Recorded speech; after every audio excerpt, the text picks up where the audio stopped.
Assemblée nationale. Reprise de l'ordre du jour après le premier tour de la présidentielle. L'ordre du jour et le programme de la seconde session ordinaire de l'Assemblée nationale ne seront définis qu'après le scrutin présidentiel du 16 novembre. Telle a été la décision adoptée par la majorité parlementaire hier au terme de la conférence des présidents afin de donner l'occasion aux députés de se consacrer davantage aux campagnes de propagande. Le groupement parlementaire pro-régime IRD ainsi que les députés indépendants ont approuvé cette organisation interne. Le groupement parlementaire IRD a d'ores et déjà indiqué que cette seconde session ordinaire sera consacrée à l'examen du projet de loi de finances 2024.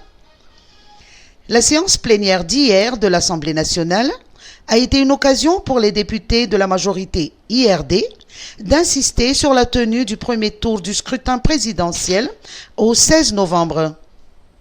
À leur tour, ils ont brandi des pancartes indiquant qu'ils condamnent les actes de perturbation et aspirent à un apaisement. Le groupement parlementaire de l'IRD revendique le respect du processus électoral et du calendrier électoral. Période électorale. L'ambassade de France invite ses ressortissants à être vigilants. Dans un communiqué d'hier, l'ambassade de France à Madagascar lance un appel à la vigilance à ses ressortissants au cours de leur déplacement et les invite à suivre scrupuleusement les indications données par les autorités malgaches.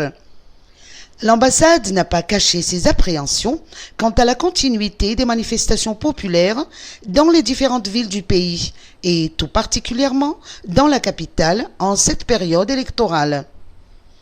Par ailleurs, l'ambassade rappelle dans son communiqué que le premier tour des élections présidentielles est prévu le 16 novembre et le second tour le 20 décembre.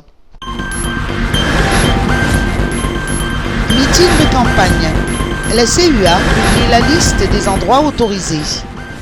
La commune urbaine d'Antananarivo a publié et affiché aujourd'hui la liste des endroits autorisés au rassemblement public et aux meetings dans le cadre de la campagne électorale dans la capitale, selon l'arrêté numéro 058-2023-MID-PREF-POL portant liste des lieux de propagande des élections présidentielles 2023.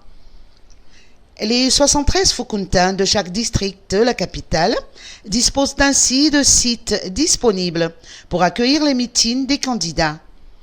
Pour le 3e arrondissement, 6 sites sont autorisés, dont le terrain d'Antanmenabe, boulevard d'Ankourjan-Ouest, la place du marché de Bessareti ou encore le terrain de foot d'Ankourjan-Anjanmayeri.